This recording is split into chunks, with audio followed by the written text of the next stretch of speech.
Alrighty, let's talk about trade. So, why is trade important? Why do we need to trade with other people for things? Why not just everyone be 100% self-sufficient? Why don't we all just grow our own food and raise our own animals and build our own iPhones? Why do we have people who specifically make iPhones and people who specifically build houses? Why why shouldn't we all just be 100% self-sufficient? So, understanding history and the ability to incorporate new ideas and new information into the culture, into your schema of reality, is important for being able to see from other people's perspectives. So maybe someone is really good at fishing, and maybe you're really good at hunting.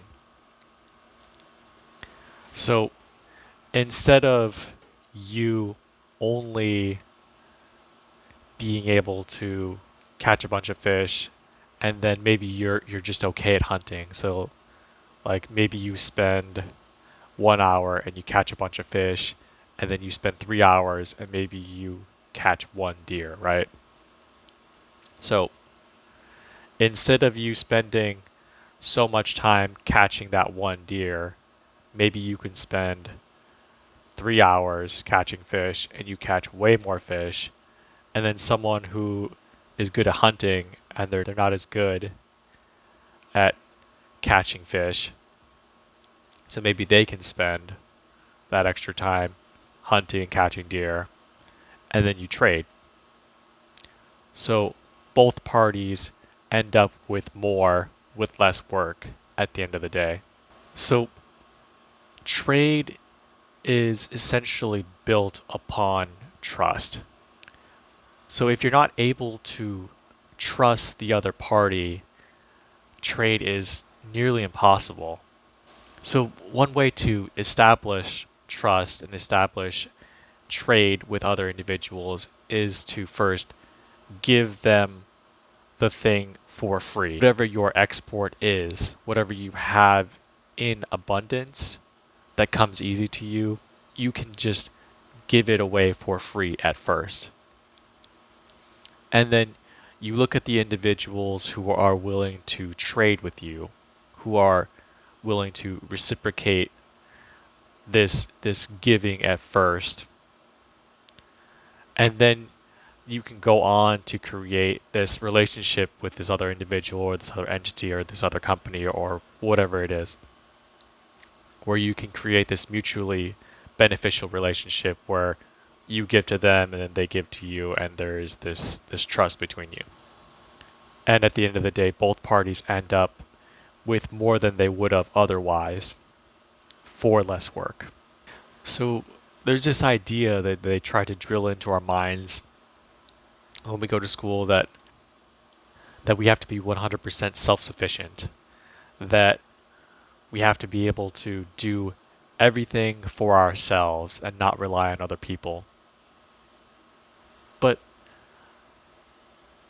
what a wrong idea. Like some people are extremely good at math, and other people are good at philosophy, and some people science or chemistry, and some people are good at hunting and fishing or whatever. So everyone's best at something, and everyone has things that they don't enjoy doing or things that they're not very good at all. So it makes much more sense to have people who are extremely good at something and enjoy doing that thing do that thing and trade with other people for things that come to them easily and that they enjoy doing. So this mutually beneficial trade is good for the entire community, for everyone involved. You end up with a surplus of goods that is more easily created in less time, rather than everyone having to do everything for themselves. Imagine if you woke up and you literally had to do everything for yourself. So you wake up in the morning and you have to walk to the river with a bucket to get water so you can cook your food over a fire that you had to build with sticks that you harvested from the forest. And then you have to go out and spend several hours hunting to catch something. And after you've caught the thing, then you have to go foraging for herbs and spices in order to marinate whatever you catch. So you kind of see where I'm going with this, right? Like when all these specific things that come together to make our lives easier, the electricity, the water, the refrigerator, these things were created through trade. So some individual is over there transporting gas from some other area in order to burn it in order to create electricity, and electricity powers our homes and allows us to communicate with one another, allows us to use our stoves, allows us to use our TVs. And then another individual works at the water company, which transfers water from a reservoir to our homes, allowing us to wash and to cook food. So we have people specialize in specific things, and then we trade. So what money is simply a medium of trade. It's a temporary store of value built on trust in order for these individuals to trade freely with one another. So instead of instead of the hunter who has to trade with the fisherman, who has to trade his deer to the fisherman, he would trade money instead. Money would be the medium of trade. So maybe the hunter catches a bunch of deer and he goes to the fisherman and he says, "Hey, like I want 10 fish for my deer," right? But the fisherman, he doesn't want the deer meat right now. He says, I already caught a deer today. I don't want any deer meat." So instead, he would take the $10 or whatever the amount of money they agreed upon. So the money is a temporary store of value, and it's built upon trust that at a later date, this money could be exchanged for the deer meat or whatever else the fisherman wanted. So fiat, the US dollar, the US $100 bill, is essentially trust.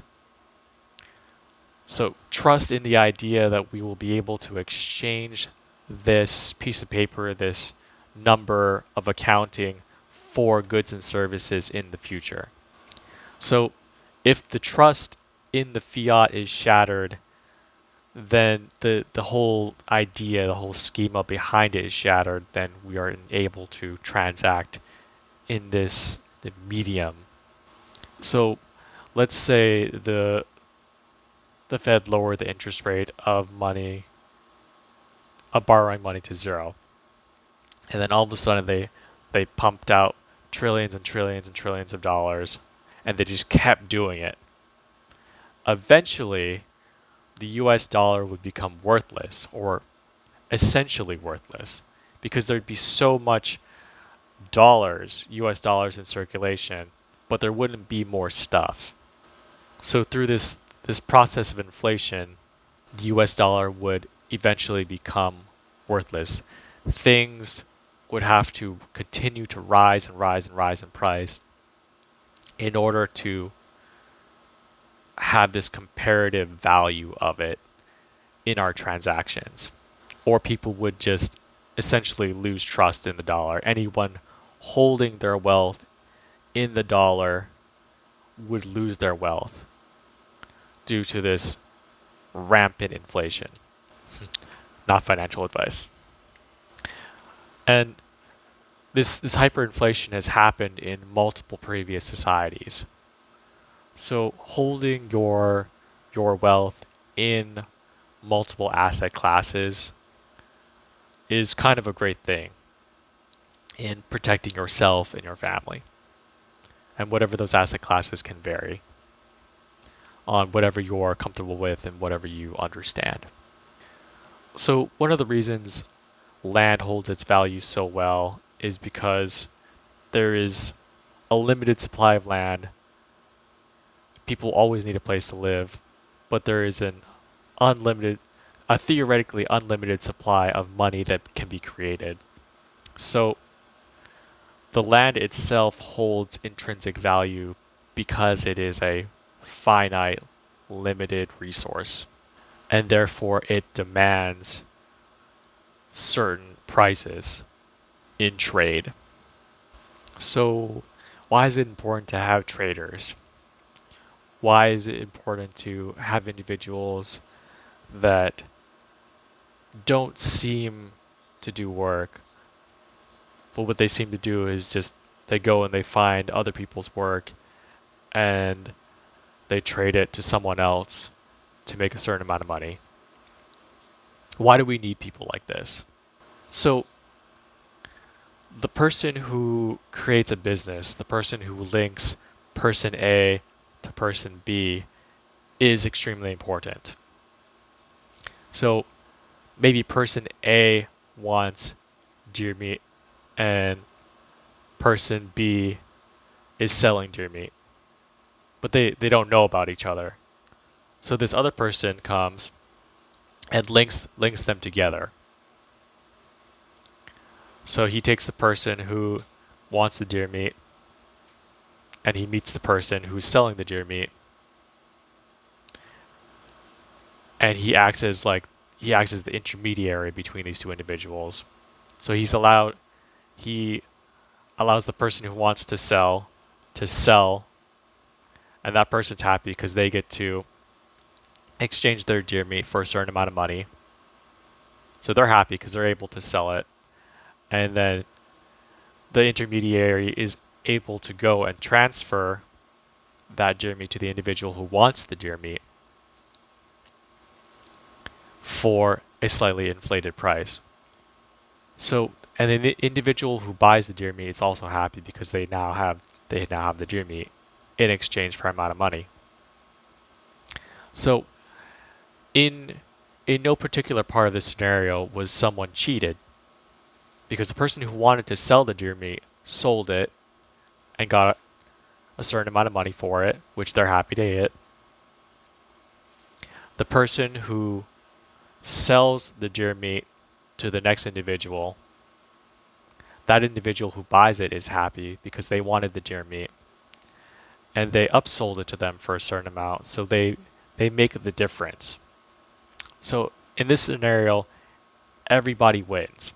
Whereas without the intermediary, without the trader, the two individuals, the one who was selling the deer meat and the one who wanted to buy deer meat, would have never met in the first place. Those two individuals not meeting in the first place would essentially lead to less trade and less wealth built within the community. So, to reiterate, trade creates wealth. Everyone has a certain abundance of something that comes easy to them. And the ability for that individual or that community or that business to harness that resource and trade it with other individuals for resources that come easy to them allows for a mutually beneficial relationship and ultimately creates more wealth for the entire community. Anyway, this is not financial, medical, or Aloha Spirit advice. Thank you very much for watching, and goodbye.